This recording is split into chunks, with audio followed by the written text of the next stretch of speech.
Good morning, folks. It's a beautiful day. The wind is blowing a little, but we'll be fine. Welcome to normasgarden.com, and I'm Norma.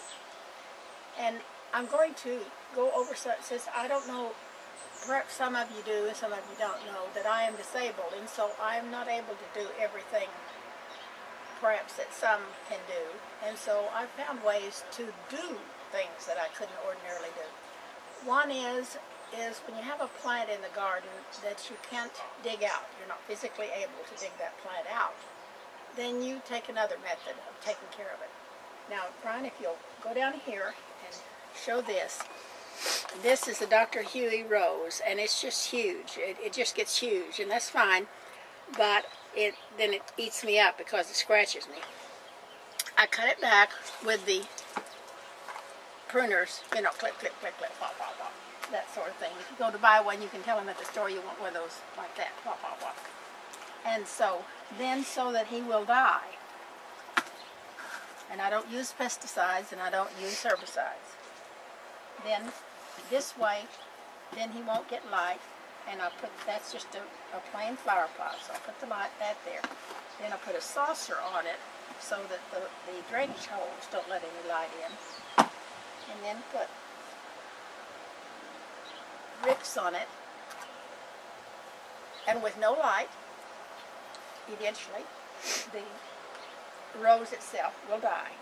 And I won't have to dig it out. When it finally is dead enough, I can probably pull it out easily, then with a pair of gloves. But in the meantime, it's not something there. So it's really, the roses that grow like that are so vigorous are not like the tea roses. That's what your tea roses are grafted on, is on him.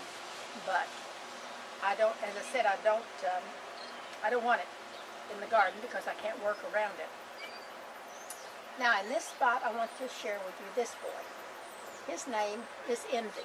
I always thought it was like green with envy. Well, he's red with envy.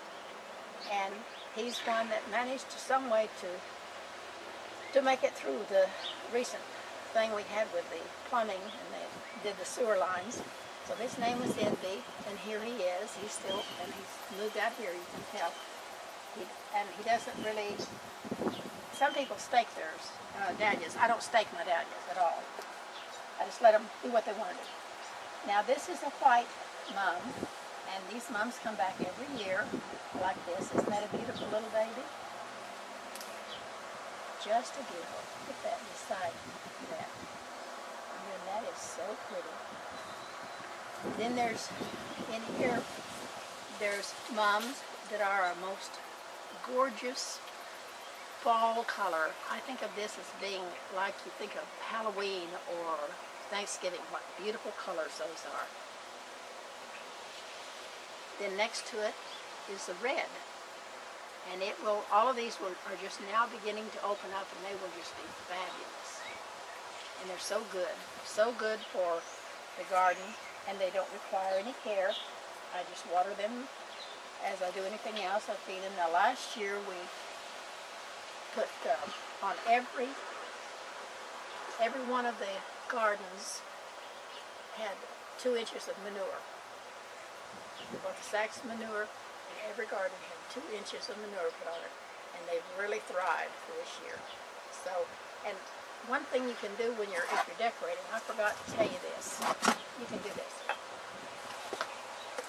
If you're going to have a party, take some of your things and make a bouquet on it. I mean, these are things that you can do. I mean, whatever. That makes me happy. So, but that's a really easy way for someone that cannot dig something out to be rid of a plant. So, as I said, this is just a little spot that makes me very happy with all of these flowers that I love. Thank you for being with me, folks. If you have any questions, you may go to our feedback and ask questions. I will get in touch with you. Give me your email, and I will get in touch with you. We'll do whatever we can to help you. Thank you, folks. Have a good day. Goodbye.